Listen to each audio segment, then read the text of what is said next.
Hello guys, how are you? I'm Hardeep Singh. Welcome back to your own YouTube channel. IELTS updates and recent exams. For more updates related to recent IELTS exam writing test topics, listening, reading, practice test, and speaking, you got guesswork. Please, guys, participate in everyday listening and reading practice test to achieve your desired band score in your actual IELTS exam. Please hit the like and subscribe button. Press the bell icon for the upcoming notifications. Don't forget like, subscribe and share my YouTube channel and my Facebook page, IELTS updates and recent exams. Now turn to part 1. You will hear part of a conversation between an art auctioneer and their client. First, you have some time to look at questions 1 to 7.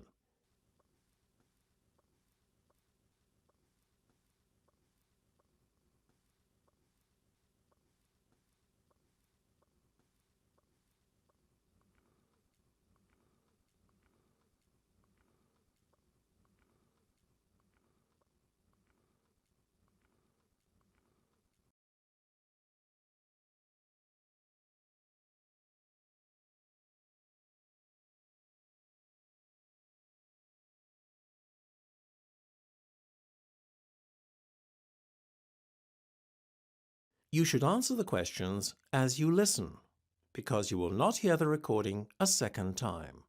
Listen carefully and answer questions 1 to 7. Good afternoon, madam. Yes, I see you successfully bid for lot 2374. Good afternoon. Yes, that's correct. I hope you're satisfied with your purchase. If I may say so myself, I think you got a real bargain. What you paid is not much above the original reserve price of £300. I love P.J. Browning's work, and to be honest, I was prepared to pay a lot more. I'd decided beforehand that £500 would be my limit, so getting it £150 cheaper than I was prepared to pay for it was a wonderful surprise. I have to say that 17th century paintings of rural English scenes like this one are rather underrated. The art world seems to want abstract paintings by modern artists more. Geometric designs seem to be the trend today. Not my taste at all. I have a more conservative taste when it comes to art. The painting will blend in with my antique furniture at home. Well, I hope you have a big wall to put it on. Luckily, I'm very fortunate to live in a rather large country house. What are the exact measurements of the painting, by the way? The width is 1.5 meters, and the height is 1 meter. Without the frame, that is. If you include the gilt-covered frame, which is quite large to balance the size of the painting, you can add on another 0.5 meters for the width and the same again for the height, obviously. That shouldn't prove too much of a problem. I'm just happy I managed to win the bid for this wonderful painting. Before listening to the rest of the conversation, you have some time to look at questions 8 to 10.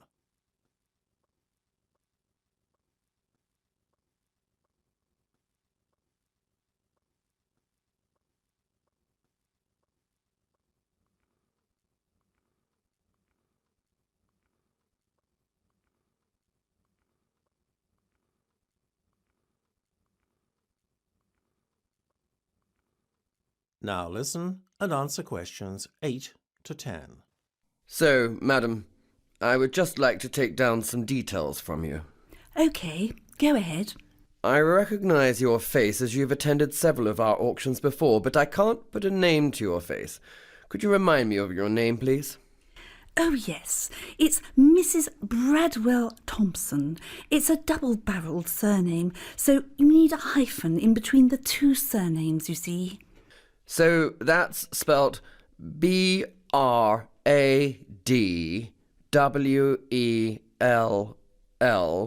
followed by a hyphen, then Thomson. Well, the first part's right, but you spell Thompson with a P in between the M and the S of the surname. Okay. And your address, please? Yes, it's Charlton Manor. That's spelt Charlton.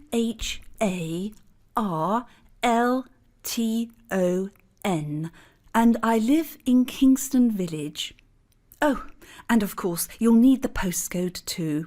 It's KN2656T.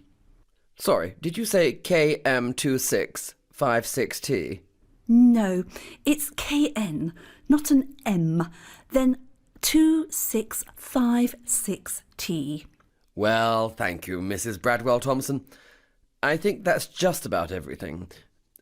Oh, and I need to know when you would like the painting delivered. We deliver on Tuesdays and Fridays, the week following an auction. Well, I'm having a long weekend break in the Cotswolds, a charming area of England, you know, so this coming Friday would be impossible. How about next Tuesday? No problem at all, madam. So that'll be the 23rd of March. Superb, thank you. Not at all, madam. It was a pleasure doing business with you. That is the end of Part 1. You now have 1 minute to check your answers to Part 1.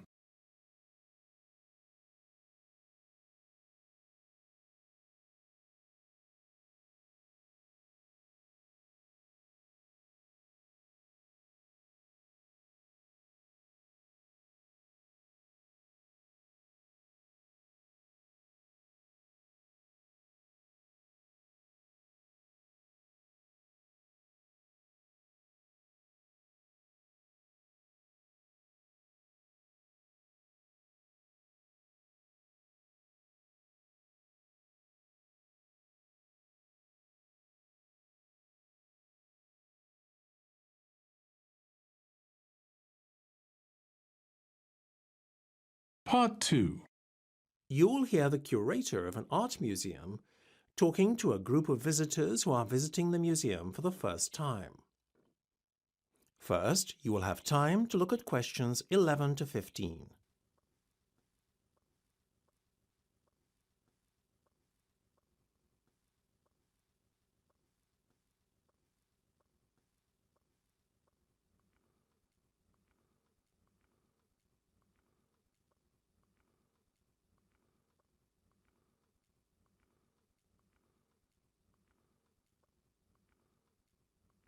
Now listen carefully and answer questions 11 to 15. A very good afternoon to you all, ladies and gentlemen. I'm glad you've chosen to visit the prestigious Triton Museum of Art today, and I'll look forward to showing you around. But first, I would just like you to refer to the maps of the museum that you picked up on your way in. Now, where you picked up your maps is just to the left, as you enter the building outside the museum store. By the way, the store is a great place to pick up some souvenirs before you leave. Oh, and if anyone wants to leave a coat in the cloakroom, then please feel free to do so at no extra charge. It's just over there on the other side of the entrance to the museum store. Okay, so this nice spacious area we're now standing in is the Rotunda. It contains some of the museum's most striking sculptures. From here, you gain access to all the museum. Leading off from the Rotunda are the Warburton Gallery and our other large gallery that houses a permanent art collection. We'll be starting our tour actually in the permanent collection gallery, as it's the nearest of the two galleries to the entrance. We'll make our way afterwards to the other gallery I mentioned, as it's right next door. Oh, the smaller room behind the Warburton Gallery that you see on your maps is just a storage space for the museum, and access is blocked off to the public by a railing across the entrance to that area. So now, where were we? Ah, yes. After we visited those galleries, which will take us a good hour as there are so many interesting exhibits to see, we'll make our way back across the Rotunda and visit the Cowl Room. It's right at the far end of the museum, on the opposite side of the Rotunda to the Warburton and Permanent Collection galleries. It's one of the museum highlights and contains some high-quality contemporary art exhibits. Oh, I'm so sorry. I forgot to point out the ladies' and gents' toilets earlier. They're just before you get to the cowl room and are adjacent to the museum's store. Don't go into the room opposite the toilets. That's our staff room area and kitchen. Right, so that's all you need to know for the moment. Let's begin the tour. Before you hear the rest of the discussion, you have some time to look at questions 16 to 20.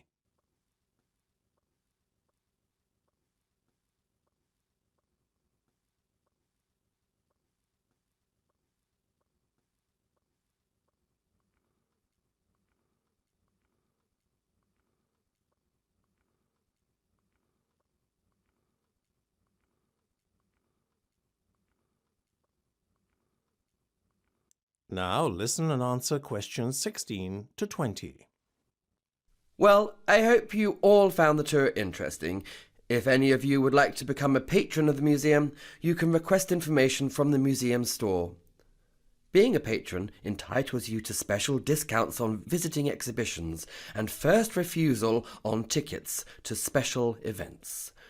You will also be the first to know about our museum events, as you are automatically placed on the museum's mailing list. You can choose to become a gold, silver or bronze patron of the museum. Gold patrons are also permitted free entry for one accompanying guest. However, all patrons can receive year-round benefits that are not enjoyed by non-patrons. Having said all that, I would now like to announce some very special news. Next year will be our centenary celebrations. It's hard to believe it, but the museum was founded over 100 years ago. Accordingly, we will be seeing in the new year in style with a special masked ball. This has been organised in response to a special request from some of our patrons. Plans have yet to be finalised for this one-off event, but a themed masked ball has been suggested. The idea being that guests come in the guise of famous artists, past or present. One exciting event that has been confirmed is the Summer Garden Party. We are anticipating a lot of interest for this one, so it's best to book well in advance. Whilst the tickets are by no means cheap, we like to think that the price reflects the quality of the event. Amongst the many treats we have in store for you is a live orchestra playing in the museum's gardens, which are to the back of the main building. It is weather permitting, of course. Again, we are dependent on good weather in order for the barbecue to take place. Alternatively, a sit-down meal will be provided in the cowl room. Everything from the entertainment to the food is included in the ticket price, so there are no hidden extras. Now, having given you a roundup of the highlights of next year's social events, let's go on to the artistic highlights of next month. Coming up shortly is Ewan Bailey's newest installation, Light and Sound Waves. Always thought-provoking, his previous installations have been very well received. We will also have Hamish Barnes here for the first time as artist in residence. He will be encouraging visitors to adopt a more hands-on approach to art. Finally, last but not least, we will be exhibiting the work of Sean Long, who will be making his artistic debut. His work will be on show in the Warburton Gallery over the summer period. We are anticipating a large attendance at his exhibition. Well, that's all from me.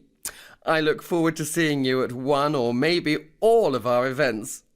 It's certainly going to be an action-packed year for the museum, both culturally and socially. That is the end of Part 2. You now have 30 seconds to check your answers to Part 2.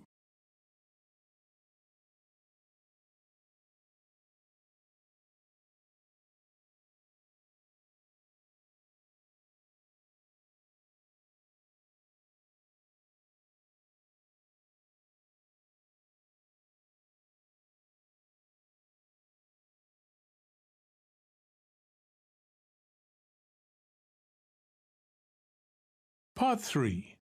You'll hear part of a televised question and answer session between a celebrated art critic and 3 members of the public, following a talk on outsider art. First, you have some time to look at questions 21 to 25.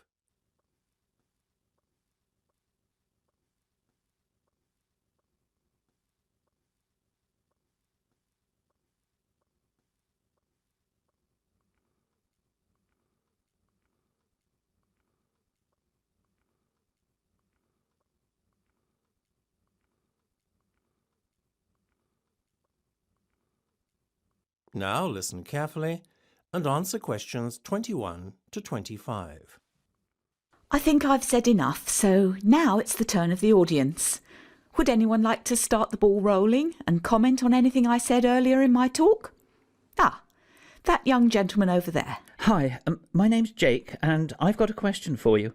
You referred to outsider art as being the work of self-taught rather than trained or professional artists.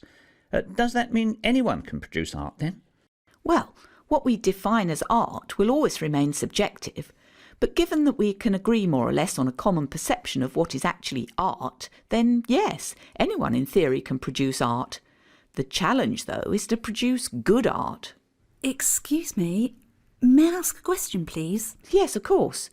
Would you like to introduce yourself to the audience? Sure, my name's Lucy. So, Lucy, what would you like to ask? Don't you think that untrained artists lack the necessary technique to produce good art? I felt that some of the paintings by outsider artists that you showed us earlier were, to be honest, rather crude. I think you're confusing technique with art here. A great technique doesn't guarantee great art, you know. But I think impressive art can still be produced by gifted artists lacking in what are accepted as basic art skills. OK. Can I have another question from a member of the audience, please? Hi, I've got a question. Oh, my name's Dave, by the way. I just wanted to ask how many outsider artists were or are recognised in their lifetime? Relatively few. The exceptions are the ones who create particularly monumental or significant works of art, like Nekshan's sculpture garden in India or Ferdinand Cheval's fantastic building, the Palace Ideal. Both, as you know, were created purely from recycled materials. Yeah, they were pretty amazing. I remember them from the slides you showed earlier. But what impresses people most is not so much the sheer scale of these buildings and sculptures as the work involved. These artists built their work single-handedly over many years and, more to the point, in total secret, as they lacked planning permission. That adds to the romance of the whole undertaking, don't you think? Well, their work certainly impressed me. Yes, outsider art certainly produces work that is one of a kind. Before you hear the rest of the discussion, you have some time to look at questions 26 to 30.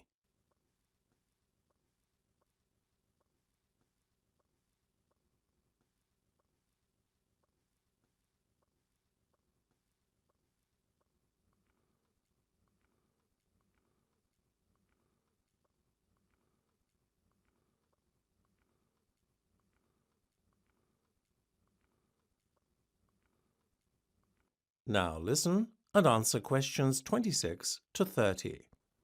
So, now I would like to post some questions to the audience. First, I would like to ask someone from the audience which, out of all the outsider artwork I showed you previously, is the most impressive and why. Excuse me, may I? Oh, yes. Hello again, Jake. So tell me, which artwork was your favourite? Well, funnily enough, the paintings by Adolf Wolfi. I know the perspective is crazy and all over the place, but the work is so detailed. Well, look at the great artists like Picasso and Matisse. Perspective or lack of it was never an issue with them. Oddly, whilst I appreciate that style in outsider art, I can't say the same for modern art. I guess it's because I don't approach the two art forms with the same set of expectations. Interesting. You mean you expect more of artists with obvious skill and a professional training like Picasso and Matisse? I guess so. You know, I expect modern artists to use conventions like perspective at least. And another thing, I can't really understand why modern artists are often so highly acclaimed by critics, whilst outsider artists are virtually ignored.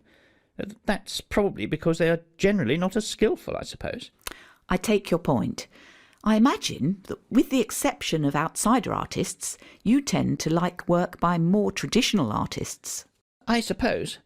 Like everyone, I can appreciate Renaissance art as exemplified by Da Vinci and Michelangelo. Amazing technique and all that. And I also understand the popularity of Impressionist artists too. One other question. What's your opinion of modern sculpture? Do you have the same opinion of modern sculpture as you do of modern painting?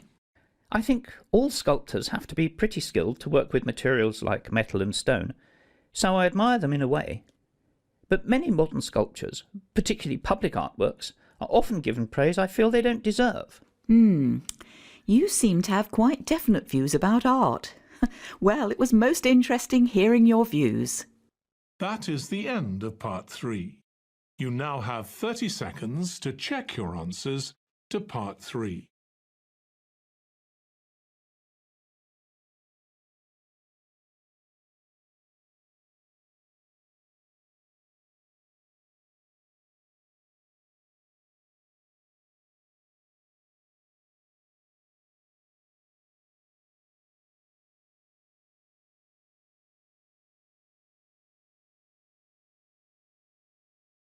Part 4. You will hear part of an art lecture. First, you have some time to look at questions 31 to 40.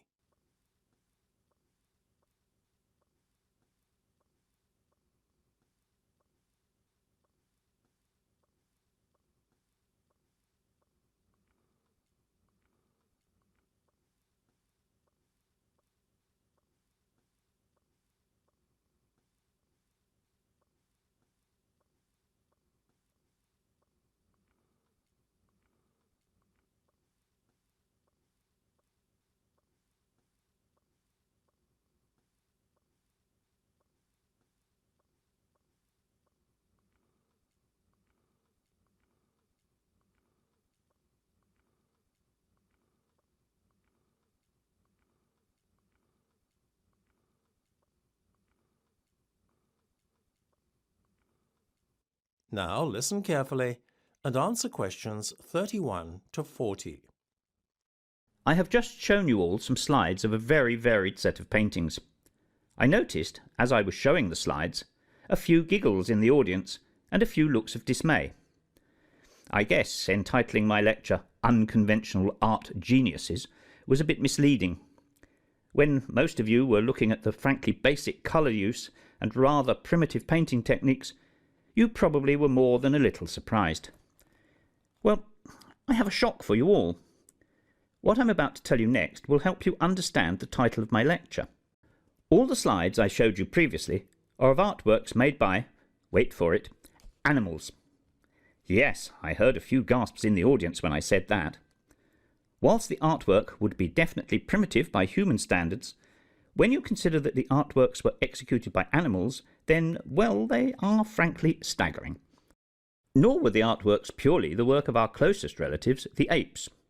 No, they were produced by animal artists drawn from a diverse pool of species, ranging from elephants to gorillas, birds and even sloths.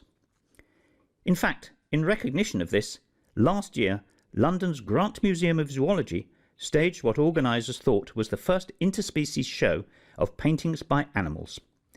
In the show, art was shown from an orangutan, a gorilla and an elephant.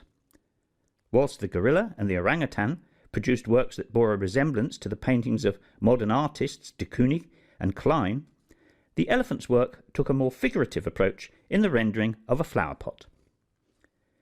Now, before you all go thinking this is a revolutionary discovery, I would like to put the record straight. The contribution animals can make to the art world was highlighted as far back as the 1950s.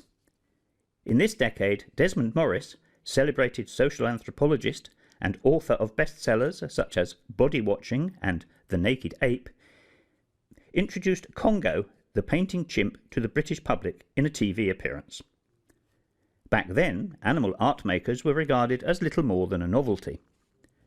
Today, however, animal artists are not viewed so much as novelties, but as sophisticated creators with skills and senses that they use to execute artworks in ways humans never can. As a result of animals being taken more seriously as creators of art, it has become commonplace today for zoos to provide materials to captive animals. The hope is that by giving animals the means to create art, they will be kept physically and mentally stimulated. Obviously, you can't give a lizard a paintbrush and expect it to draw. What the zookeepers do, though, is to give animals species-appropriate art materials and tools. For example, sloth bears, who feed by blowing away dirt from the forest floor to feed on termites, have been given a straw-like apparatus to blow paint onto a canvas. What is one of the most interesting discoveries to come out of all this, though, is the finding that animals voluntarily and instinctively participate in the creation of art. It seems, therefore, that animals derive as much pleasure as humans do in applying paint to canvas or making a clay or plasticine figure. The obvious conclusion to draw from all this is that there are more similarities between man and other animals than some of us might care to admit. However, just to satisfy the skeptics amongst you, there is something I would like to add. So far, the primate and elephant art that has been produced often bears an uncanny resemblance to Western art. Certain conventions are evident in the animal's art that suggests a degree of human intervention. As proof of this, an elephant named Boon Me was actually guided by a keeper who steered the animal's trunk to paint brushstrokes on a canvas. Nevertheless, we should keep an open mind about animal art, as there are just as many examples of artworks that have been completed by animals without human aid. That is the end of part 4. You would now have 10 minutes to transfer your answers to the answer sheet. So guys, don't forget like, subscribe and share my YouTube channel and my Facebook page. IELTS updates and recent exams. For more updates related to recent IELTS exam writing as topics, listening, reading, practice test and speaking, you got guesswork. Please guys, participate in everyday new IELTS listening and reading practice tests to achieve your desired band score in your actual IELTS exam. For more IELTS material, visit my official website www.ieltsupdatesandrecentexams.com. The link is given below in the description. If you need PDF files of latest IELTS material, then please join my Telegram channel. So guys, please write your score below the comment section. Again, thanks for listening. God bless you all guys. Stay tuned, stay safe.